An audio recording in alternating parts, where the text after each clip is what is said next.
Assalamualaikum warahmatullahi wabarakatuh. Selamat pagi anak-anak. Gimana kabar kalian hari ini? Cukup menggembirakan? Nah, hari ini kita akan mempelajari bab tentang evolusi. Kalau kemarin kalian sudah mempelajari bab mutasi, kita coba review kembali ya. Apa itu mutasi? Nah, mutasi itu adalah perubahan karakter, perubahan gen yang bersifat permanen dan diwariskan kepada keturunannya. Itu mutasi. Nah, dampak dari mutasi ini adalah nanti makhluk itu akan mengalami proses yang disebut dengan evolusi. Makanya bab mutasi itu ditaruh sebelum evolusi. Jadi karena kamu sudah mempelajari mutasi itu apa, hari ini saya akan mempelajari bab evolusi. Ya. Tujuan dari bab evolusi adalah supaya kita bisa mengetahui bahwa makhluk hidup itu secara populasi mengalami suatu perkembangan. Nah, perkembangan itu kemana? Apa perkembangan itu menuju kepada kesempurnaan atau justru menjadi punah? Nah, itu topik di evolusi. Kemudian siswa juga diharapkan nanti memahami apa penyebab evolusi itu. Terus bagaimana penyebab itu bisa mengantarkan populasi itu menuju pada perkembangan yang lebih sempurna. Oke, kita mulai dengan evolusi dulu ya. Evolusi itu secara definisi punya arti perubahan pada populasi makhluk hidup secara perlahan-lahan dalam kurun waktu yang sangat lama. Jadi evolusi itu apa? Perubahan pada populasi makhluk hidup secara perlahan-lahan dalam kurun waktu yang sangat lama. Itu disebut evolusi. Para ahli memberikan satu kesimpulan, evolusi itu ada dua macam. Yang pertama adalah evolusi secara progresif. Yang kedua, evolusi secara regresif. Apa bedanya? Evolusi secara progresif itu adalah evolusi di mana populasi itu berkembang menuju pada kesempurnaan. Jadi pelan-pelan merangkak-rangkak menuju kepada kesempurnaan. Itu disebut evolusi secara progresif. Nah, sebaliknya yang regresif itu perkembangan suatu populasi makhluk hidup justru menuju pada kepunahannya. Itu disebut regresif. Di dunia ini ada dua macam evolusi seperti itu. Nah, para ahli juga punya pendapat secara umum evolusi itu ada dua kubu pada para ahli itu ya. Ada kubunya Lamarck, ada kubunya Darwin, ada dua. Nah, biasanya kita memberikan contoh evolusi itu yang terjadi pada jerapah. Nah, tadi kita sudah menyebutkan nama evolusi itu ada kubunya Lamarck, ada kubunya Darwin. Nah, begitu. Kita coba cek yang pertama, evolusi menurut via Lamarck ya. Lamarck ini seorang ahli yang kemudian mempelajari evolusi, terus dia bikin teori. Di mana kita kenal teorinya Lamarck itu disebut teori use and disuse atau teori adaptasi.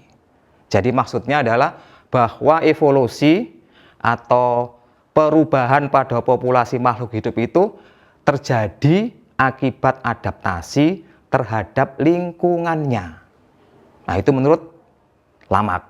Jadi, evolusi itu apa? Menurut Lamarck, evolusi adalah perubahan pada populasi makhluk hidup terjadi akibat makhluk tadi itu beradaptasi dengan lingkungannya. Hasil adaptasi adalah perubahan.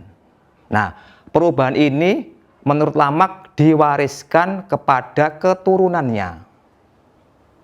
Jadi misalkan begini, menurut Lamarck jerapah itu dulu nenek moyangnya itu berleher pendek.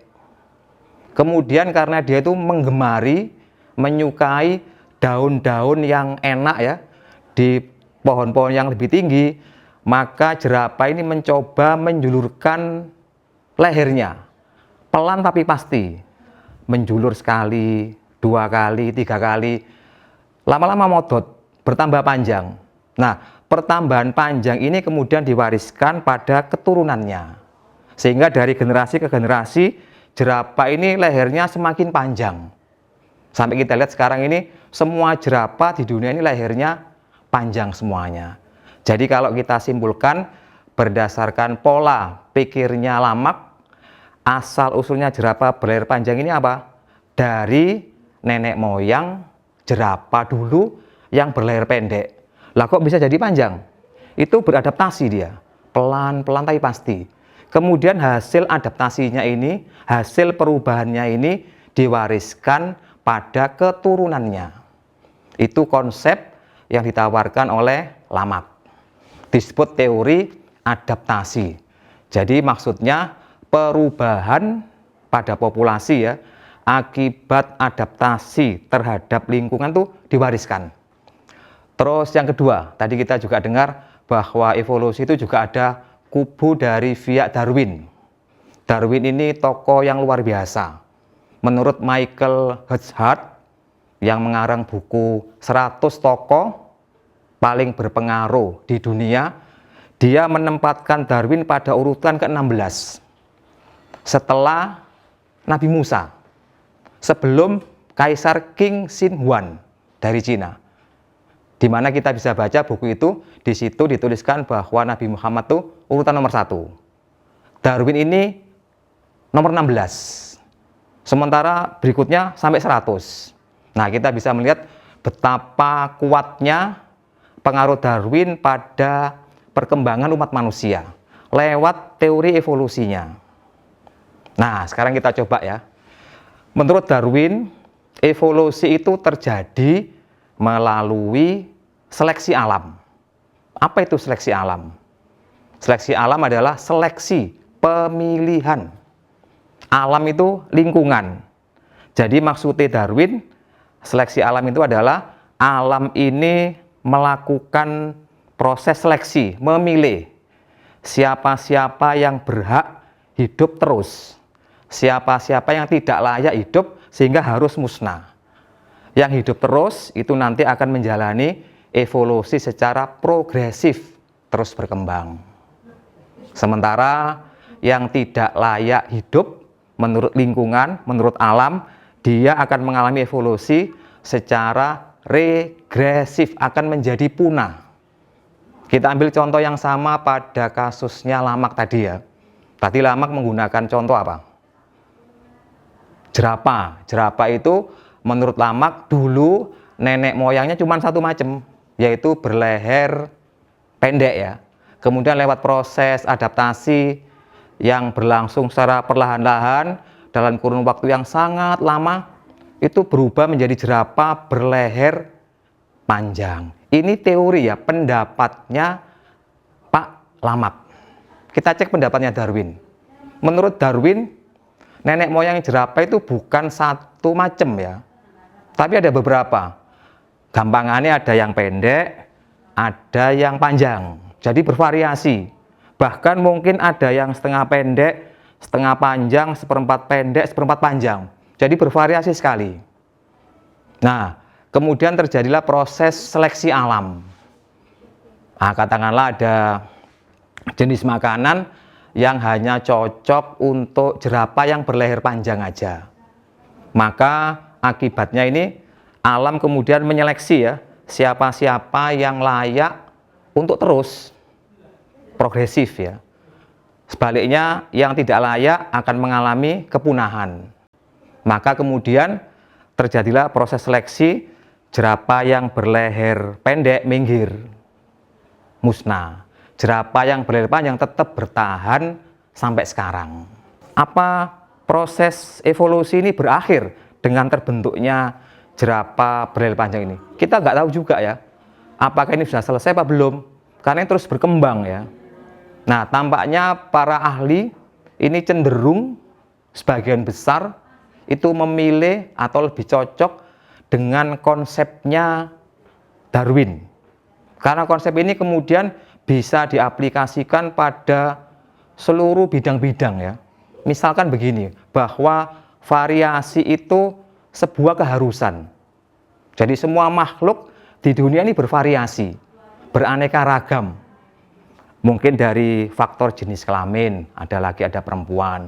Mungkin dari segi warna kulit, mungkin dari segi bentuk tubuh, bentuk rambut, bentuk hidung, sampai pada bentuk leher jerapah. Itu suatu keniscayaan. Jadi alam ini seperti itu. Jadi bervariasi, keanekaragaman.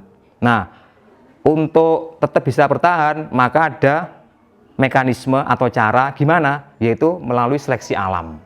Nah, begitu kira-kira. Nah, kemudian gimana kita tahu bahwa di alam ini ada evolusi? Para ahli bersepakat bahwa di alam ini banyak petunjuk yang bisa membuktikan adanya mekanisme evolusi. Ada beberapa. Menurut buku yang kita pelajari ini, para ahli sudah membuat satu daftar. Salah satu petunjuk evolusi itu adalah ditemukannya fosil. Apa itu fosil? Fosil adalah sisa makhluk hidup zaman dulu yang sudah menjadi batu. Itu fosil. Jadi fosil itu adalah sisa berarti ya. Jadi bukan utuh, sisa makhluk hidup zaman dulu yang sudah menjadi batu. Kalau menjadi batu ada di mana? Ada di lapisan batuan bumi. Nah, apa semua makhluk hidup itu kalau mati menjadi fosil? Tidak. Untuk menjadi fosil prosesnya cukup rumit ya. Jadi alam ini akan bekerja secara mekanik maupun fisik maupun kimia untuk menjadikan makhluk yang mati itu menjadi sebuah fosil. Sebagian besar justru makhluk mati itu terurai, tidak menjadi fosil. Ada faktor-faktor tertentu yang mendukung terbentuknya sebuah fosil. Nah, jadi fosil itu adalah sisa makhluk hidup zaman dulu yang sudah menjadi batu. Itu oleh para ahli dipakai sebagai petunjuk atau sebagai bukti adanya evolusi. Nah, para ahli kemudian mendapatkan setelah berburu ke seluruh penjuru dunia, mereka mendapatkan ada satu fosil dari kelompok hewan vertebrata itu yang cukup lengkap serinya, yaitu fosilnya kuda. Jadi menurut para ahli, kuda itu proses evolusinya bisa direkonstruksi dari penemuan fosilnya. Darwin menggunakan penemuan fosil ini untuk mendukung teorinya. Nah, kebetulan ada seorang ahli namanya Alfred Wallace itu, dia ahli geologi, ahli batuan tanah. Menurut dia, lapisan batuan bumi ini dibagi menjadi beberapa lapis, 5. Di mana lapisan yang paling bawah itu menurut mereka itu yang paling tua. Lapisan yang atas itu paling muda. Nah, lapisan batuan bumi ini ada 5 lapisan menurut perkembangannya. Nah, para ahli sudah menemukan fosil di tiap-tiap lapisan batuan bumi yang 5 tadi. Jadi di lapisan pertama itu ditemukan fosil ini. Di lapisan kedua fosil ini, lapisan ketiga fosil ini, sampai lapisan yang terakhir, lapisan yang ke-5. Nah, kemudian oleh para ahli, fosil itu dikumpulkan, direkonstruksi, dicoba diurutkan ya. Ini fosil kuda yang paling tua, namanya Eohippus. Kuda paling tua ini menurut rekonstruksinya para ahli, dia itu sebesar 40 cm, kira-kira sebesar serigala. Jadi kuda, nenek moyang kuda itu menurut rekonstruksi fosil para ahli itu hanya 40 cm. Ukuran itu mungkin cocok untuk serigala ya, 40 cm, berkaki 4 ya tentunya, dan masing-masing punya 5 jari.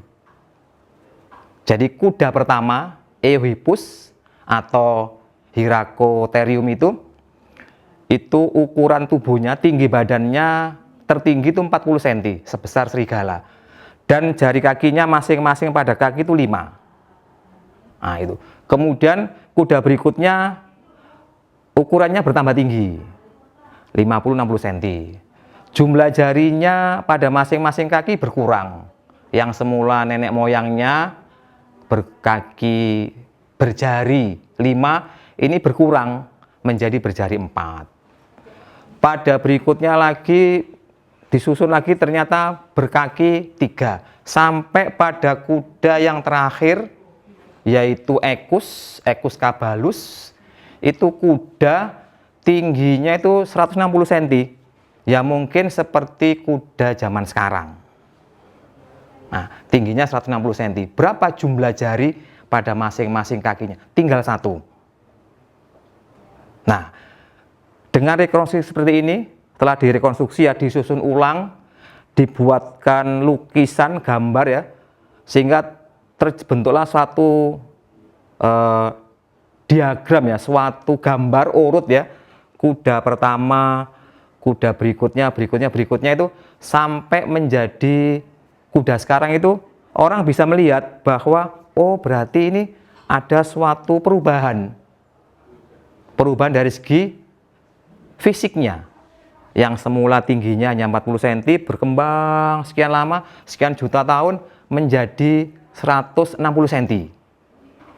Jumlah jari yang dulu yang ada pada nenek moyangnya itu cuma 5, sekarang menjadi tinggal 1. Nah, dengan bukti ini para ahli mencoba ngajari kita, itulah evolusi. Salah satu contoh dari kelompok hewan vertebrata, yaitu kuda. Jadi itu evolusi yang terjadi dibuktikan dengan bantuan fosil. 1.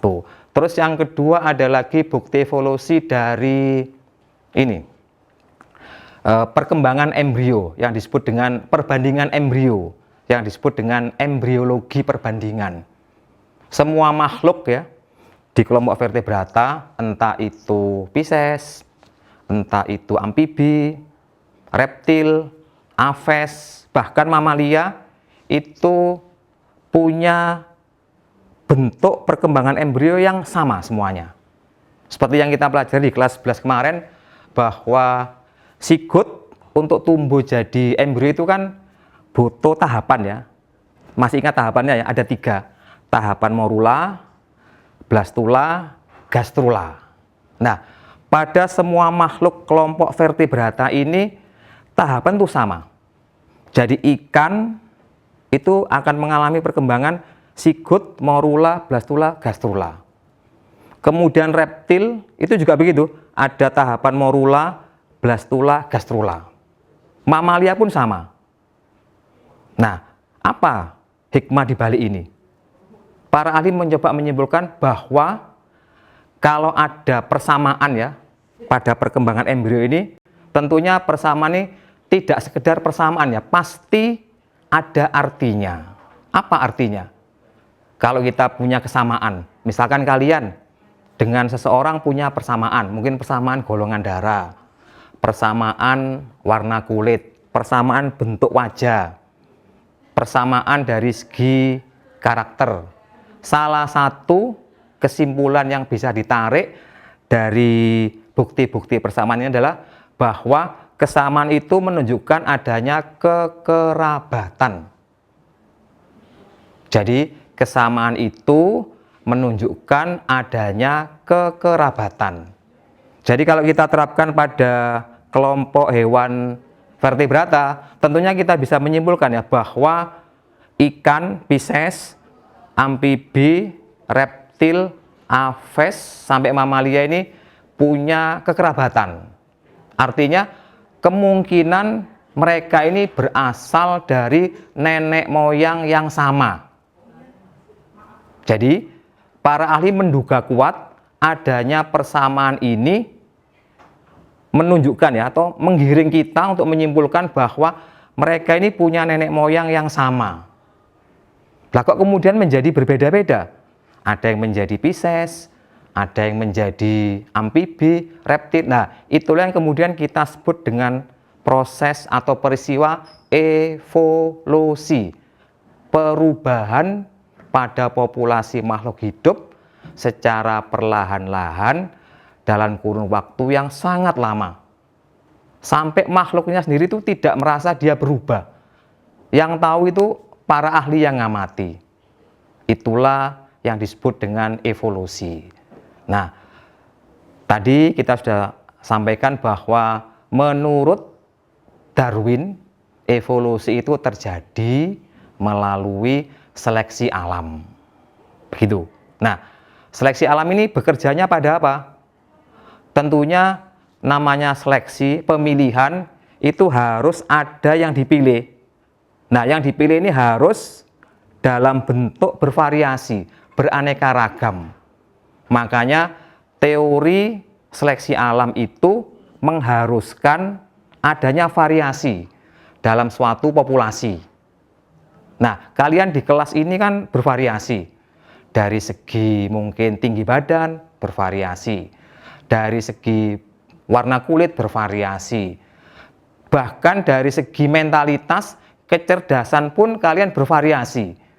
Ono sing biasa-biasa aja, ono sing lebih pinter, ono sing sangat pinter. Nah, itu bervariasi. Kemudian kalian yang kelas 12 ini akan menjalani proses seleksi alam, gampangannya begitu, miniaturnya ya. Proses seleksi alam ini katakanlah SBMPTN. Jadi anak-anak ini akan menjalani proses seleksi alam melalui jalur SBMPTN, dites. Sing lolos dari seleksi alam siapa? Apa siswa yang bodoh? Apa siswa yang pinter? Kalian bisa menyimpulkan sendiri. Jadi alam ini bervariasi. Terus ada mekanisme seleksi alam. Melalui seleksi alam itulah evolusi berlangsung. Sampai kapan ini? Sampai habisnya kehidupan ini. Jadi evolusi itu berlangsung terus sampai habisnya kehidupan di muka. Selama ada kehidupan di muka bumi ini, evolusi yang dikenal dengan proses perubahan pada makhluk hidup melalui jalur seleksi alam akan terus berlangsung. Nah, itu aja yang mungkin bisa saya sampaikan.